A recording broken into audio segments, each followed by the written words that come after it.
We are always winning the game we're playing. You know, and if you've been a part of my group for a while, you've heard me say this multiple times. It's one of my big sayings, and I'm going to keep repeating it because it's true. We're always winning the game we're playing. But what does that really mean? What does it mean that we're always winning the game we're playing? What do you think it means? I'd love for you to just put into the chat section just a short description of what you think it means when we say we're always winning the game we're playing. You know, we had earlier this week, we had a motivational quote by Henry Ford, and he says, if you think you can or you think you can't, you're right. Right? That's kind of what this means. It just means that whatever we're thinking, whatever we're believing, that's the game that we're playing, and we will always be right. So it means that when we come to our health, when it comes to our career, when it comes to our relationships, to our life in general, we're operating by a very specific set of rules. Just like the earth has a very specific set of rules like gravity and time and the way matter works, our reality is governed by a set of rules too. And these rules are responsible for our reality, okay? So in this training today, we are going to discover what those rules are, how they're created, and I will share with you what I believe to be the most effective strategy for rewriting them. And I will also share with you a secret formula to ignite the life of your dreams 100% of the time. I'm not kidding you. There is a secret formula, and I'm going to share it with you. And it's actually part of my Fire Starter framework, which is a part of my program. So I get to share that with you at the end of the video. So stay tuned so I can share with you the 100% proof positive formula for how to get the life of your dreams. Okay. Has anybody ever heard of the Incredibles movie? I used to love this. So I've got three kiddos. They're all older now. They're not kiddos anymore. But we used to love the Incredible movies. If you love the Incredible movies, give me a thumbs up into the chat section if you were a fan. This was probably one of my favorite Disney movies out there. And in the first movie, there's a bad guy that makes this Omnidroid. All right, there we go. Yeah, high fives. There's this bad guy that makes this Omnidroid, and it's part of this Operation Kronos, right? And what do you notice about this picture? These are the Omnidroids, but he only made one Omnidroid. But why do we have lots of pictures here? Why do you think? Why do you think we have lots of Omnidroids, lots of different shapes and sizes in this picture when there's only one Omnidroid? What do you think? Go ahead and drop in the chat why you think there are multiple Omnidroids of multiple shapes and sizes. Yeah, exactly, because they are all upgrades of each other. They are all upgrades. So does anybody remember what made the Omnidroid special while it would fight the superheroes? If you remember what made the Omnidroid special and different than most other types of machines and stuff out there, most other robots, what made him special when he was fighting the superheroes? If you remember what made the Omnidroid special, go ahead and put it into the chat. Even if this is on replay, guys, go ahead and put it into the chat. I want to know if you remember what made Omnidroid specifically special in the superhero movies.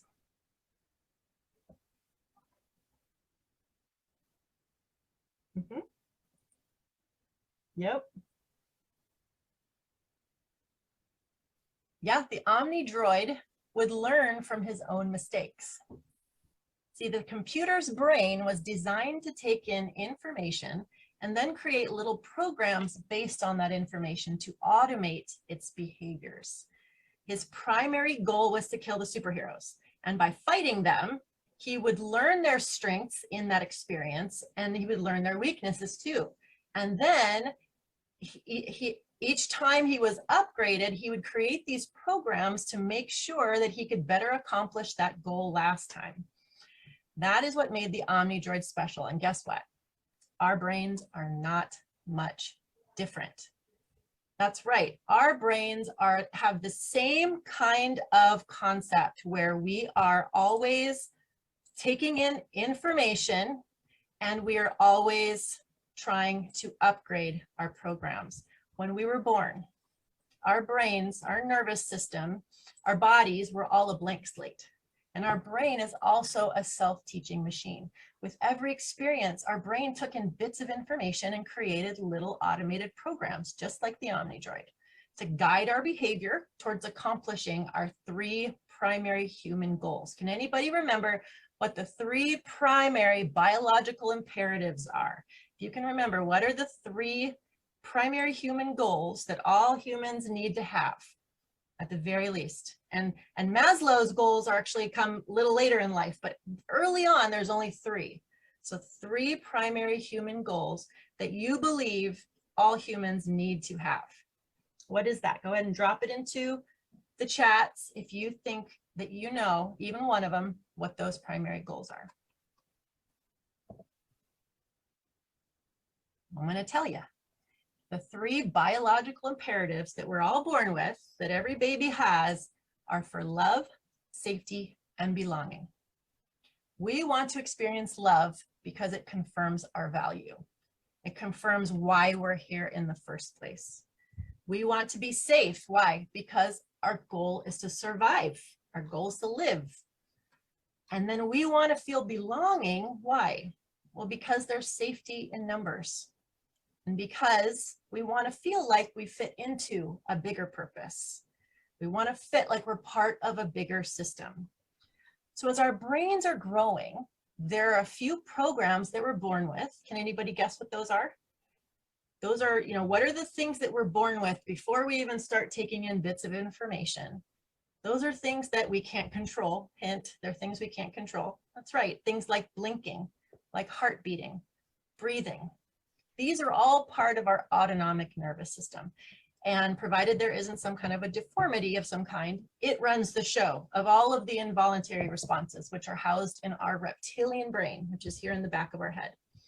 This is also where our biological imperative needs are also stored. Our survival instinct for love, safety, and belonging, stored in the back. But when it comes to our voluntary responses, our growing brains as babies are taking in 11 billion bits of information each second through our eyes and our ears and our skin, all of our senses. Now, imagine that little baby taking in all of this information. What is the baby's brain doing with this information? What do you think is the importance of taking in 11 billion bits of information each second? What do you think? Go ahead and put what you think the baby's purpose for bringing in this information is into the chat section.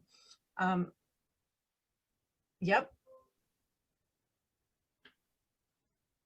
Yeah, the baby is making sense of the world.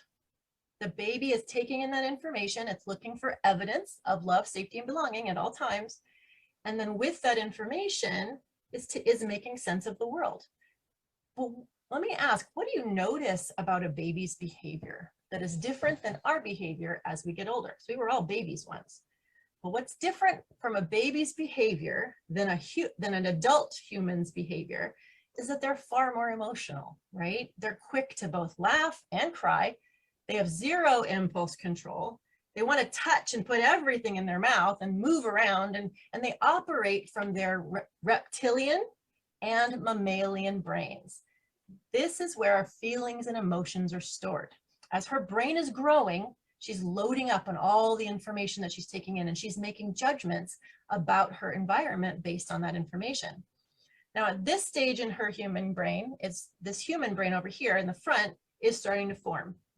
And her human brain is the area of her brain where higher concepts begin to form, such as how we walk, or poop in a potty, or say mama. Now, with 11 billion bits of information coming in from all her senses at a time, can her human brain, her tiny human brain, hold all of that information just in this one area? No, it gets overloaded. Matter of fact, when they try, that's when they're having tantrums, right? Because there's way too much information stored right here in their conscious. So instead, our brain is designed to create these little strings and groups of that information and put them together in the same way that a computer puts together computer programs. These programs are then stored in her subconscious, where there's a lot more space, the subconscious mammalian brain, so that they can be retrieved as needed and don't have to clutter up her consciousness at all times. These strings of code come together to form belief systems for us humans. And these belief systems answer questions for the baby. Am I loved? Who loves me? How do I ask for love? These belief systems start creating thought strings, which create emotional responses from our nervous system in the form of certain chemicals. And then that triggers an execution strategy or a habit to be triggered. Now let's take the example of a baby. You know, am I safe and loved, and do I belong? That's a baby's question, underlying question. Am I safe? Am I loved? Do I belong? Now I'm alone in my crib right now, so I am not sure that I'm loved. Oh no, there's a thought. I feel anxious and scared because what if the people that are supposed to keep me safe don't love me? What if I don't belong to this tribe? And so the baby cries to get their attention. After the baby cries to get their attention, mom comes in, picks her up. She feels safe. She feels love. She stops crying. And she confirms the belief that she is loved, right? Now, have you ever heard a baby's different types of cries? If you're a mom, you know that there's an I'm hungry cry, there's an angry cry, there's an I'm scared cry, there's a poopy diaper cry. There are all different kinds of sounding cries when it comes to babies. And that's because they are all subconscious programs or habits that are created in the subconscious mind to create a desired response, right? They're trying to get changed. They're trying to get picked up. They're trying to get fed, which after they get that response, they reinforce that habit, and that's how they stick. That's how these subconscious programs stick, because it's like walking a line in the sand over and over and over and over. The more you do it, the more the habit is reinforced by the results, the more the habit gets deeper, deeper, deeper, and becomes harder and harder to change. So the belief, boom, the belief is I'm loved. The thought, though, is, wait a minute, I'm alone. Mom's not around. So am I loved? I'm not sure. Am I loved? I'm alone right now. So then emotions are triggered, which actually come through your autonomic nervous system, automatic emotions of fear. And this is your fight or flight disorder. You know, your fight or flight responses start to be triggered by these chemicals that are flooding through your body. And those are the feelings that are she's scared. And so what happens after the feelings happen, immediately the habit or the behavior happens and she cries. And then the result is mom comes in the room, mom gives love, mom, you know, reinforces the idea that yes, mom loves me because mom came in the room and answered the question, am I loved? Okay, so pretty standard, what we've been talking about for a long time. But what if mom doesn't come right away? What might a child do with that information? What do you think? I invite you to type into the chat section what you think as a baby, without higher reasoning, what do you think might happen on an internal level if mom doesn't come right away or doesn't come at all? Maybe lets the baby cry for a long extended amount of time. And now understand this, I'm a mom and I did not pick my children up from the crib every time they cried. As a matter of fact, I read a book about how to help children sleep through the night, and you do so by sort of extending that period of time over and over and over so that they develop strategic programs to self-soothe. So I'm not saying that there is any fault or blame here. I want to put that really out there because that's super important to convey. But what might a baby do with that information? So if you want to hazard a guess, throw that into the chat sections of either Facebook or Zoom, and let me know what you think a child might make of that situation. I'm scared, I'm alone, I cry, mom doesn't come.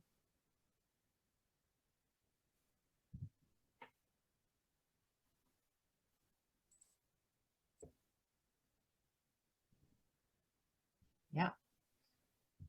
There's a lot that could be made of that situation, right? The baby could take it several different ways. The baby could take it as I'm not loved. The baby could take it as I'm not safe. The baby could take it as maybe I need to love myself. Maybe I need to self-soothe, like I said, with the book that I read. A baby can take that many different ways.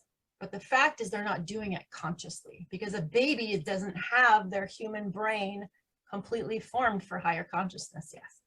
They're just reacting on stimuli. So there's an opportunity there for a belief system to be created as that baby. Now, fast forward 40 years, and you desperately want people to like you. So in your relationships and friendships, you tend to put your needs to the side. So when your husband says, hey, where do you want to go for dinner? You say, whatever you want, honey, I'm good. When really, you know, you've been craving Chinese food all day. But he says, okay, cool, I'll grab us some Mexican food. Oh, isn't that sweet of him? He loves you. He wants to provide for you. Now you just got to make sure to grab that Beano and that Lactate on your way home, because you know how Mexican food gives you gas. But he's your world. And you make sure you're telling him how sexy he is and how much you love him, and you're going out of your way to even anticipate his needs before he asks. Matter of fact, when he starts to pull away or maybe make excuses to hang out with his friends, you kind of feel a little anxious about it. Why doesn't he want to hang out with me? I'm fun. Why can't I come along? I want to go out. You end up asking a lot of extra questions about, you know, who he's hanging with and maybe what they'll be doing.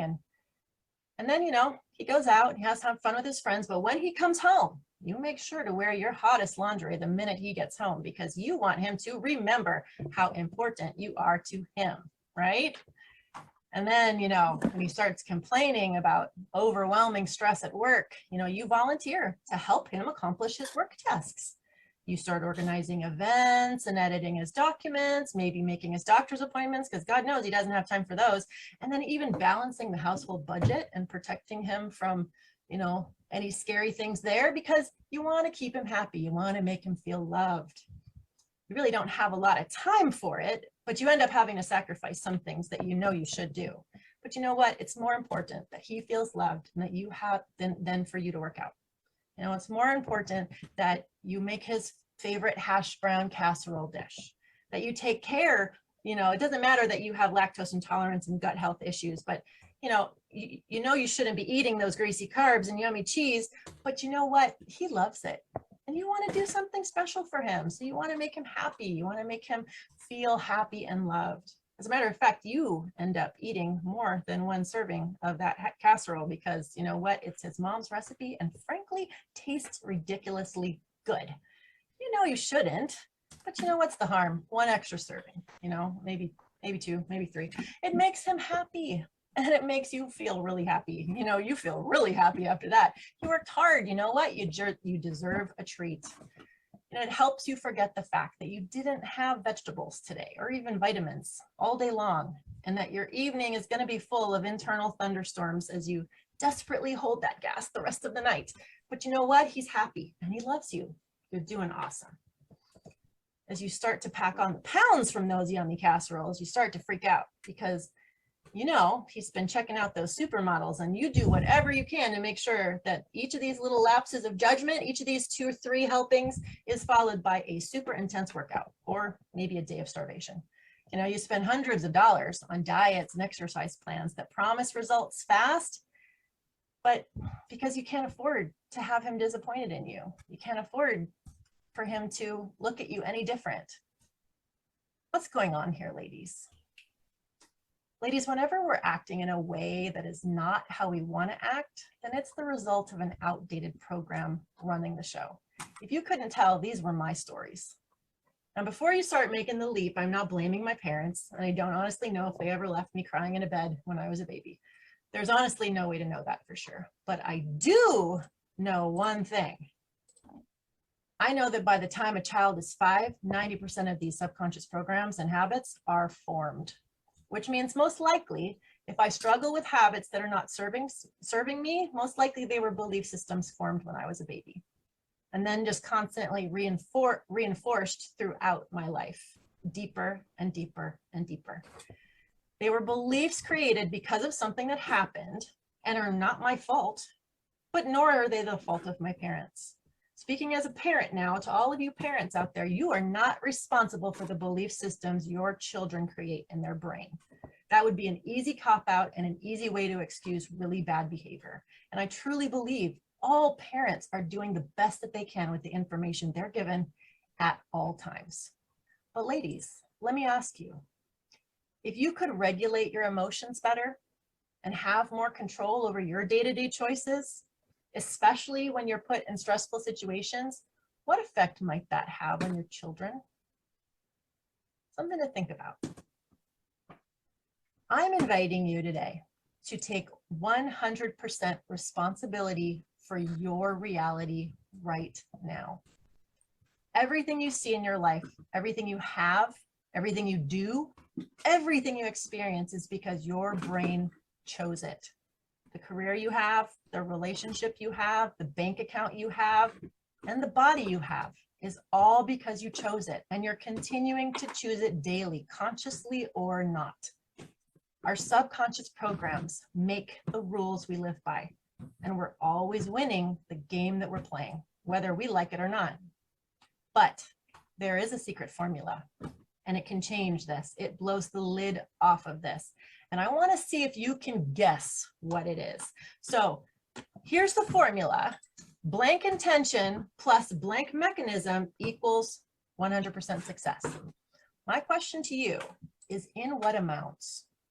What do you think is the amount of intention, which is what you want, and the amount of mechanism, which is how you're going to get it, do you think you need to have to ensure 100% success? Go ahead and put that into the chat section.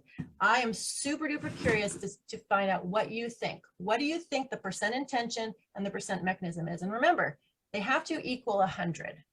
Okay, so it's like 50-50, 25-75. Together, they equal 100. You can't have like 100% intention, 100% mechanism. You can't do that.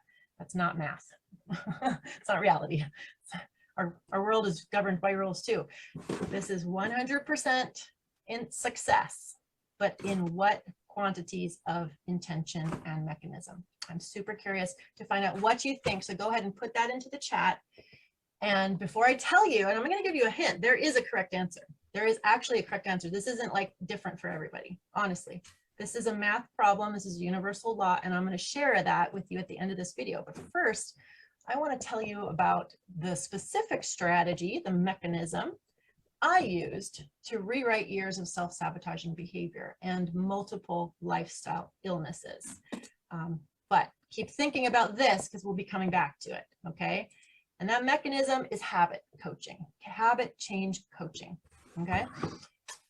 As a result of many experiences, conscious and unconscious growing up, by the time I was 16, I had depression. And a self-mutilation episode at school forced me to start seeing therapists. Throughout my life, I've seen 13 different therapists with multiple different diagnoses. I can't even keep track of them all anymore. I've been on 6 different medications, had 4 different suicide attempts, 2 of which had me institutionalized for a few days. And at the age of 40, my health, my body, my marriage, and my life literally blew up. Now, this is not a slight to psychologists or psychiatrists or therapists at all. I have honestly the utmost respect for you. I honestly do appreciate my time with all of them because I learned a hell of a lot about myself, about my past, about my patterns, about how the brain works. But what I didn't learn in all of those situations was how to fix them. Each session felt more like a jam session, where I was invited to just unload my emotions, recount painful memories, go through a bunch of different exercises that like tapping, or I mean, there's all different types of things. But after each session, I'd have a short high of happy hormones, because deep crying actually does that automatically. That's one of our autonomic nervous system responses to deep crying. But my thoughts, my feelings, my habits never changed. Now, this is actually because therapists are approaching this formula straight through the front door. They're going straight to the memories and the belief systems that are creating the belief systems. And sometimes that can actually cause our brain to shut down. Our brain is not wired to change. Once it believes, depending on how much that belief system, that program has been ingrained in us, it thinks that it's gold. As long as those programs keep getting the same results, they must work. So therefore, if anybody tries to attack those beliefs, then that threatens our instinct, that threatens our love, that threatens our safety, that threatens our belonging, and our brain will shut that effort down immediately. Habit change coaching, on the other hand, goes through a side door. By focusing on goal setting and shifting small habits, behaviors, little by little, by doing this, we actually end up changing the belief system in a far more gentle way, because that healthy habit is reinforced and then a different result shows how to change that belief system, okay? So it's a far more gentle way. It's more of like going in through a side door. As a matter of fact, as we're moving toward one goal, and this is really kind of cool, say a health and wellness goal, we're actually able to rewire the same belief system that shows up in other areas of our life. For instance, one of the big issues that I had growing up, my entire life, was portion control. And as a little child, that was fine because I was actually quite a very skinny, high metabolism kid. But as I grew older, my metabolism slowed down. But I had literally severe anxiety if I did not finish everything on my plate. And I'm sure it had some and was reinforced a few times by my parents saying you couldn't get up from the table unless you ate your food. But I literally, as an adult, had to eat everything on my plate. And not just that, I had to eat everything on the plates of my kids too. Anybody that didn't finish their food, I had this scarcity mentality that the children in Africa, they don't get food. So therefore, I've got to eat all of this food because I may not have food tomorrow. There was a scarcity mentality that was attached to food, which was only one of the many bad belief systems I had in regarding food. But when I was able to identify and reshape this belief system that had me feeling so anxious, like I needed to eat every single bite, like I could not look at a plate without eating every bite, I was able to rewrite it. And instead of eating every bite on my plate, and I started listening to my body's actual signals. And I started treating my body respectfully and reconnecting to what it was telling me I actually wanted, the types of foods, the amount of food. It ended up defeating that scarcity mentality in my money mindset as well. And then because of that, I was able to take some really brave steps towards investing a lot of money in my own personal development, going after my certifications, going after some professional development courses that I took. And all of those allowed me to create some really big, bold moves to help me create my own company and become my own boss. All of this because I rewired the one habit of constantly having to eat everything on my plate. I'm telling you guys, this habit change works. It worked for me. It could work for any woman who's honestly ready to take 100% responsibility for her own upgrade. But now back to the secret formula. You ready? Back to the secret formula. Does anybody have one final guess of what they believe the answer to unlocking 100% long-term success is? If you have that answer, go ahead and drop it in there now. I want to know what you think. How much intention, how much mechanism? The answer is 100% intention. That's right. We have to create a clear and compelling vision and make a choice to do anything we need to do to get there. There are a lot of different ways that you can lose weight. You can stick to a diet, you can implement consistent exercise, you can cut out sugar, you can give up gluten, you can put a lap band around your stomach, you can get liposuction. Those are all mechanisms. And for the most part, they will get you some of those results that you're looking for. But if you're not 100% committed to your goal, then you're gonna end up either not making it to the end of that goal, or you're gonna end up just re-sabotaging it when you're finished with the diet and exercise program anyway. You're not changing the game at all. My work with a new client begins with a free strategy call, because I want to help her discover what she actually wants and why. Together, we go through a series of questions that unlock clues to her subconscious motivating factors. And by the end of that call, we both know how much she actually wants to accomplish that goal. And I'll be honest, if a woman is not 100% committed to changing her health, to career, her bank account, you name it, then it's not worth either of our time. And I tell her that right then and there. I would not be a good coach if I didn't. But what I do, however, is I give her what I believe her next best step is, because we all need a step forward, no matter how small. That's what makes me different from other coaches out there. I was that lost little girl trying to function in an adult world with a lot of little girl belief systems, and it nearly cost me my life. So I want to help other women make life-saving changes so that they can shape themselves, they can shape their children, and they can shape our world. That is why I created Phoenix Over 40 in the first place. And you know, if you are one of those people that want to improve your life in some way, whether it be health, career, money, if you want to find out a strategic step forward, even if it's just that you want to find out, I encourage you to set up a call at the link that you see on the screen. That's my website, phoenixover40.com. If you go to it, there's everything you can look about, seeing how to set up a strategy call. My transformation program is a comprehensive program, and that's one of the possible mechanisms that you could use to get you to your goal. And if it's a good fit, I would explain how it would work and how we would customize it to make sure that all of the pieces are customized for your specific needs, goals, lifestyles. But all of the main structure of that are right there in the background. You can see that on the screen, right there in the background. Those are the 3 pieces of my program. But especially if you have a health and wellness goal and you'd like a customizable plan that puts the right steps in the right order and provides you with the unique kind of support and accountability, you know, that a habit change coach can help with, then I encourage you to check out my body transformation program, because I have only 4 spots left for the January cohort. You can see we have a different group entering each month, and each month we're focusing on a different set of goals.